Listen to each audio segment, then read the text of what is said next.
Hello, welcome. Next week, May 3rd, is World Press Freedom Day, a day when the world is supposed to honour the right of free speech and independent journalism. For many people around the world, the most appropriate way to celebrate World Press Freedom Day would be the immediate release of Julian Assange. Australian-born Assange is incarcerated without charge in a top security prison in England, awaiting extradition to the United States. In the United States, he faces charges of spying and hacking under a century-old arcane law, which could see him imprisoned for the rest of his life. For many citizens around the world, it is an absolute travesty and outrage that Julian Assange is being persecuted, made all the more poignant given that we have World Press Freedom Day coming up in a few days' time. Today with me, I've got two distinguished guests, Dave Lindorff and Ron Ridenour, both veteran journalists, writers, authors, and filmmakers. Ron Ridenour is the author of the Russia Peace Threat, which was published 4 years ago, 2018. He's written for many outlets, including Covert Action Magazine and Counterpunch. Dave Lindorff is an author, journalist, and filmmaker. He's written for Counterpunch Magazine, The Nation, Salon. Dave has got a new film just released. He's a producer on a new film of the title A Compassionate Spy. It's a documentary based on the life story of Ted Hall, one of the Manhattan Project scientists who shared the nuclear secrets with the Soviet Union and thereby prevented the United States having a monopoly on atomic weapons. And a lot of people would argue because of Ted Hall's contribution, it prevented a preemptive atomic war by the United States on the Soviet Union. Anyway, welcome, gentlemen. Thanks for having us. Yeah, Dave, I'm going to start with you. Yourself and Ron wrote a great article recently for Counterpunch on the Julian Assange case. We'll put a link up to that in due course. In that article, Dave, yourself and Ron outlined not only the historic background of Julian's situation in prison, but some very significant recent developments that could potentially be the key to unlocking this terrible injustice against Julian Assange. Dave, would you like to just give us a survey of those developments, please? Yeah, this case has been rather unique in the sense that, it's not just that the U.S. is phenomenally hypocritical in pursuing this espionage charge against Assange for basically exposing American war crimes in Afghanistan and Iraq. But Australia, his own home country, has been incredibly hypocritical because they also brag about their press freedoms, and yet no government since Assange was basically being pursued by indirectly by the U.S. With the United Kingdom acting as its agent in trying to clap him in irons and then send him off to the U.S. to face what we call justice in America, but which is really not anything like justice. And I'll explain that in a minute. But they did nothing for this citizen of theirs, not the conservative governments in Australia or even the liberal governments in Australia in that interim since 2010. So for the first time, what's changed is that public pressure in Australia on the current Labour Prime Minister Anthony Albanese to honor a commitment he made during his campaign that if he was lucky enough to be elected prime minister in that election, he would act to get Assange freed. Mm-hmm. And And he wasn't doing it for a whole year. He did nothing, but there was a growing movement in Australia with protests all over the place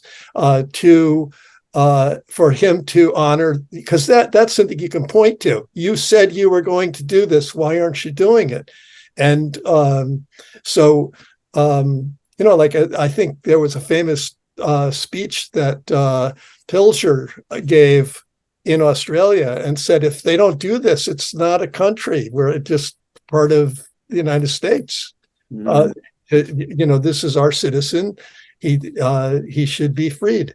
And so that's kind of changed things. And when it happened, it was that in November 28th, a very dramatic thing happened. 5 newspapers around the world in major democracies with free presses, the United States, New York Times, France, Le Monde, England, The Guardian, and Spain, El País, and Germany, Der Spiegel, wrote a collective editorial, all the same words, saying that the incarceration in England, the extradition effort by the U.S., and the espionage charges were a great threat to a free press globally, because the U.S. is asserting that it can arrest foreign journalists for crimes against the U.S. under the Espionage Act. That would be, Assange, who's never been, charged with something in the U.S. He's charged for what he did with WikiLeaks, and so that's a powerful editorial. And they said, they said these were publications that all benefited from Assange's leaks, through via Chelsea Manning and others that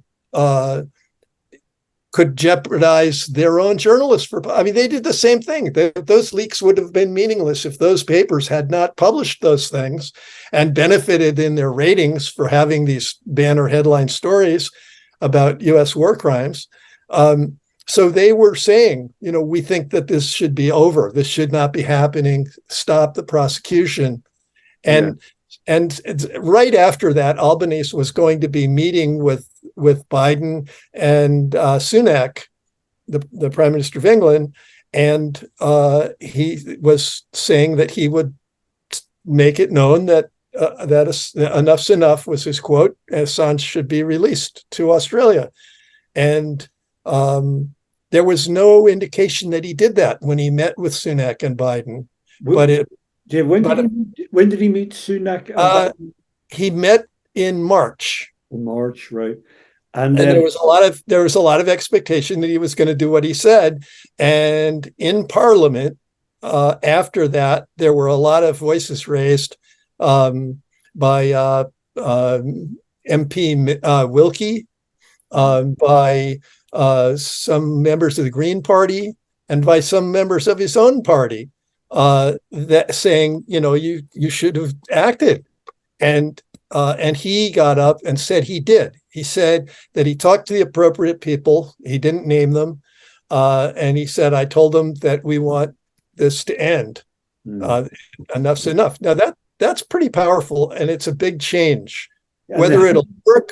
As you mentioned in your Counterpunch article with Ron, that you co-authored with Ron Ridenour, our other guest here, the Australian High Commissioner for Britain actually visited Julian in prison on the 4th of April, I believe, which was a major breakthrough that a member of a representative of the Australian government actually visited Julian in prison.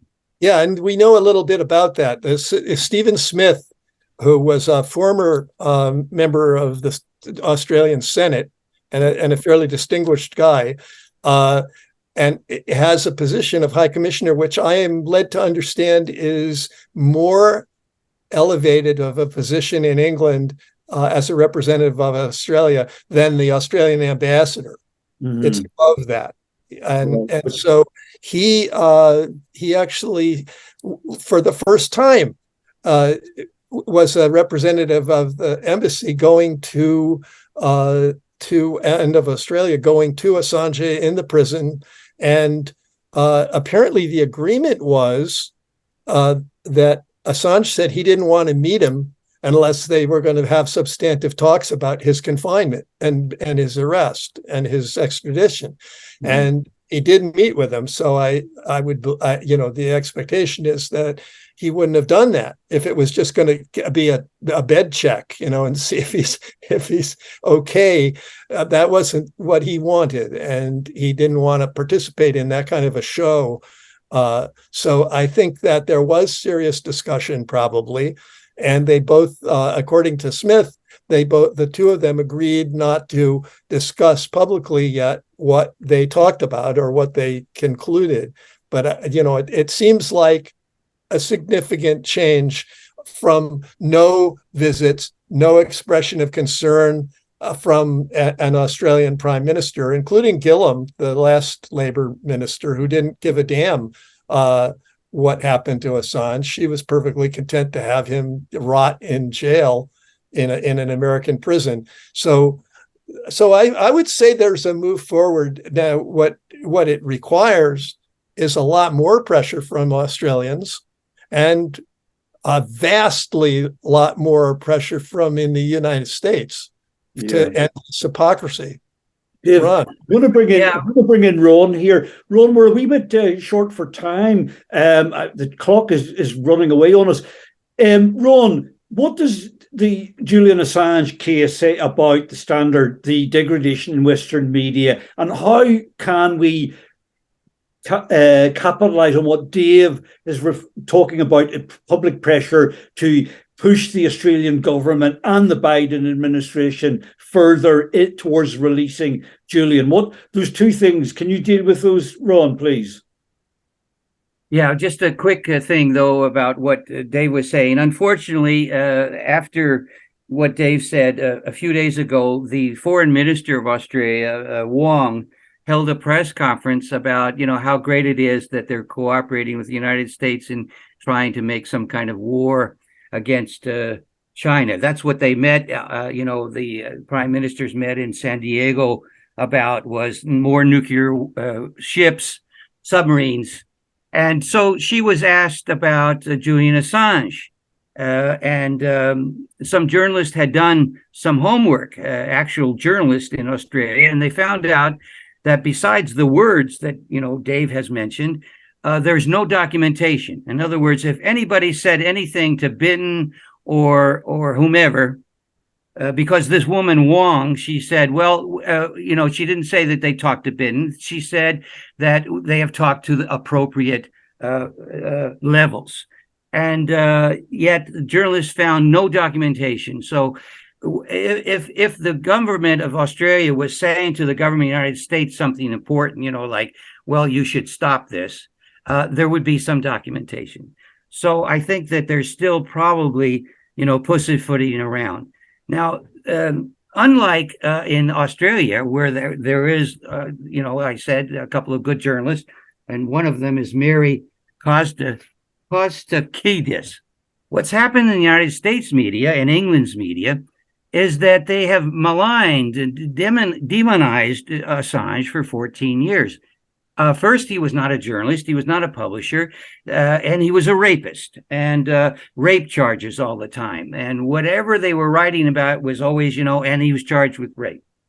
And then, of course, he's a lackey of Putin's. The elections in 2016. Well, of course, there's no evidence for any of that. And finally, the media had to say, well, he's a journalist. After the United States in the court in England came to the conclusion that he had to admit he was a publisher. Otherwise, they would have a weaker case, I suppose.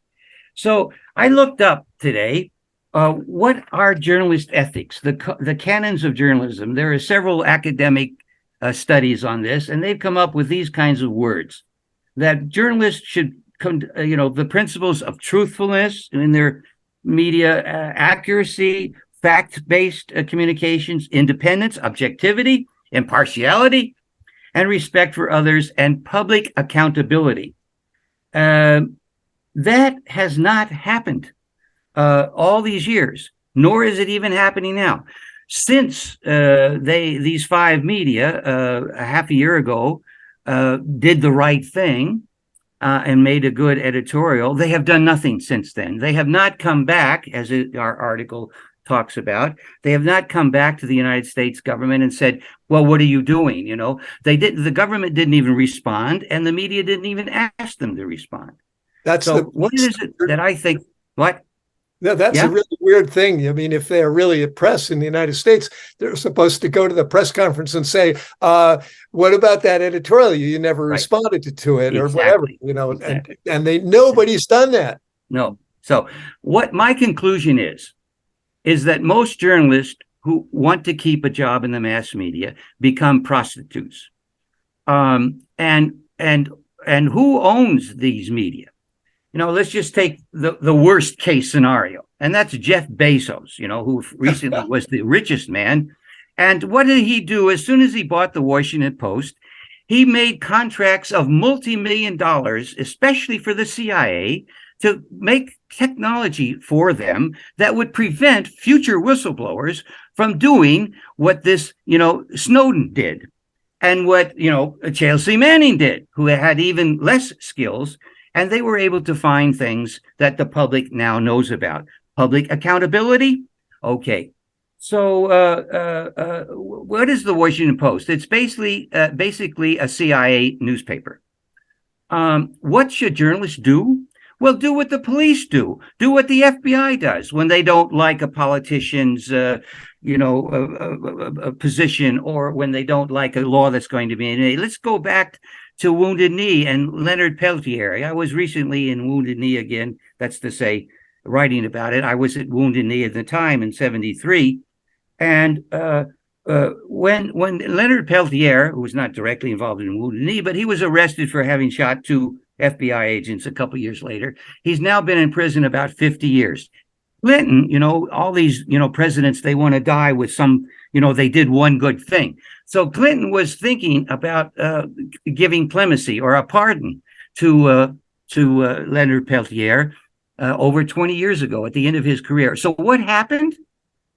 500 FBI agents demonstrated in front of the fucking White House. You know what? Clinton didn't pardon him, you know?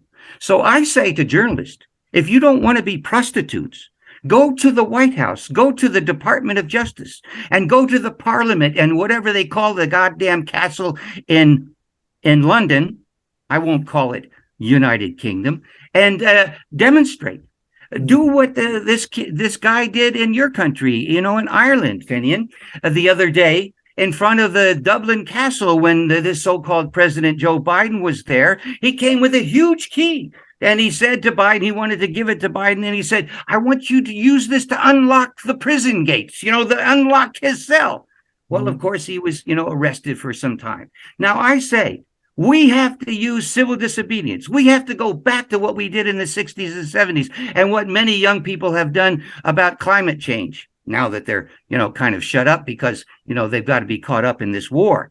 So what we need to do is constant actions. We need to go in front of the Langley as many days as we can. And we need to dethrone them, declothe them, as Julian Assange has done. I'm going to have to cut you off, Ron. We're running out of time. Dave, Ron, thank you very much, Dave, for the latest developments, which are potential, if Ron's pressure can be asserted, some practical ways forward there that Ron outlined. Gents, thank you very much for your time. Really appreciate it. Thank you.